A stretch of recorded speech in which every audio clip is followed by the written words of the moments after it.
साध योग का वर्णन है। बेपठुष शरीरे में रोम हर्षश्च जायते, गांडीवम संसते हस्तात् त्वचै परिदह्यते।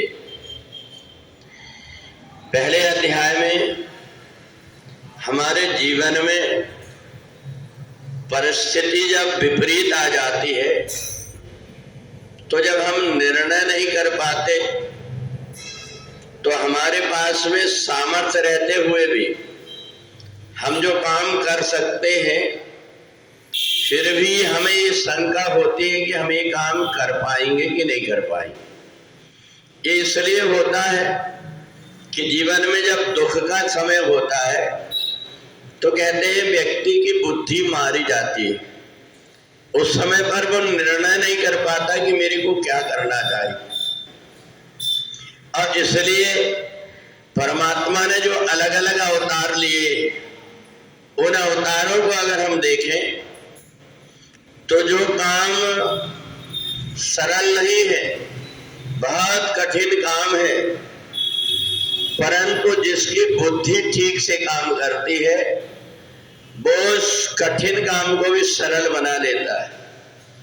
100 योजन के समुद्र को पार करना किसी के बस की बात नहीं है, परंतु जिस समय हनुमान जी महाराज ने ये देखा कि 100 योजन का समुद्र है परंतु फिर भी प्रसन्नता मन में, तो अर्जुन के अंदर इसके विपरीत हुआ। अर्जुन इतना अच्छा धनुर्धर है, धनुष चलाने वाला है, उसके आगे कोई वीर नहीं टिक पाता। परंतु महाभारत के युद्ध में सूरवीरों को देख करके उसके हाथ पैर कांपने लगे, हाथ से धनुष नीचे गिरने लगा। अर्जुन को चक्कर जैसे आकर के बैठ गया। भगवान ने उसी समय उसको ज्ञान का बोध कराया कि व्यक्ति जैसी सोच रखता है वो वैसे ही बन जाता है।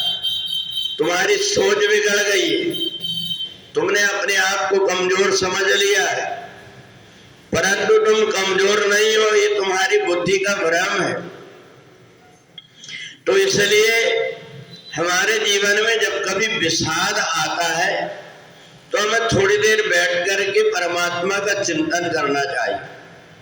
भगवान ने उसके विषाद को, उसकी बुद्धि को पवित्र करके मेरे अंदर इतना सामर्थ्य है, ये उनके मन के अंदर आ गया, अर्जुन के अंदर। और ऐसे ही हनुमान जी महाराज के अंदर रावण के पास में 4 प्रकार की सेना थी, भट्ट, सुभट्ट, महाभट्ट और दारुण भट्ट। इन चारों प्रकार की सेनाओं को एक व्यक्ति ने परास्त कर दिया। ये इसलिए कि जब लंका में जाने लगे तो उस समय उनके मन के अंदर प्रसन्नता हुई, आनंद हुआ कि मैं ये कार्य को कर लूंगा। इसलिए उन्होंने सबसे कह करके कहा था कि मैं ये कार्य करके आऊंगा, तुम चिंता मत करना। और इसलिए इतने बड़े काम को सहज में करके आए। हमें जीवन में ये शिक्षा मिलती है कि हमारे अंदर जितना सामर्थ्य है हम उसको पहचान नहीं पाते, इसलिए हम प्रयत्न करना शुरू कर दे। हमारी बुद्धि की सोच को हम सकारात्मक लेकर के चले। हम कई बार सोचने में नकारात्मक सोचने लगते हैं। हम घर से निकले नहीं, मन के अंदर आता है कि हमारा कहीं एक्सीडेंट तो नहीं हो जाएगा, हमको कहीं ये तो नहीं हो जाएगा। तो हमारे अंदर जो नकारात्मक सोच रहती है इसके कारण बाहर का वातावरण वैसा बढ़ता है। और इसलिए भगवान ने अर्जुन को गीता के माध्यम से ज्ञान का उपदेश करा दिया। और ज्ञान का उपदेश करा करके भगवान ने उसके जितने प्रकार के भ्रम थे उसको दूर कर दिया। तो गीता एक ऐसा ग्रंथ है जिनके शब्दों को यदि हम आंख से देख लेते हैं तो हमारे अंदर एक अलग प्रकार की ऊर्जा आती है। उनके शब्दों को कान से सुन लेते हैं तो अंदर के जितने प्रकार के भ्रम हैं वो दूर हो जाते हैं। और यदि हम उसको वाणी के द्वारा पढ़ लेते हैं तो हमारा अंतःकरण पवित्र हो जाता है। तो इसलिए जो भी व्यक्ति गीता का पाठ करता है, गीता को सुनता है या केवल गीता के अक्षरों को देख लेता है, इतने मात्र से उसके अंदर के भ्रम दूर हो जाते हैं। तो अर्जुन के अंदर इतना सामर्थ्य था, परंतु फिर भी उसके मन के अंदर भ्रम हो गया।